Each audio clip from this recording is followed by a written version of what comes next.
আলাইকুম রাফুরা ভাইয়ার, আপনারা কেমন আছেন? আশা করি ভালো আছি। আমরা আল্লাহর মতো ভালো আছি। এই তো খাতিজা টিকা দিতে আসছে। সকাল সকাল এসে টিকা দেওয়ার জন্য প্রস্তুতি হয়ে গেছে। এই তো সবাই টিকার জন্য প্রস্তুতি হয়ে গেছে। দেখাচ্ছেন এই যে আম্মু, তুমি কি প্রস্তুত? তুমি কি প্রস্তুত টিকা দেওয়ার জন্য?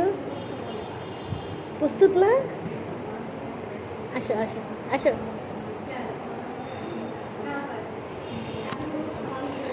এই তো ঠিক আছে। না না, আসো আসো। এই তো টিকা দেওয়ার রুম এখনো শুরু হয় না। আসো আসো আসো। আয়, কে আসবে? আসো আসো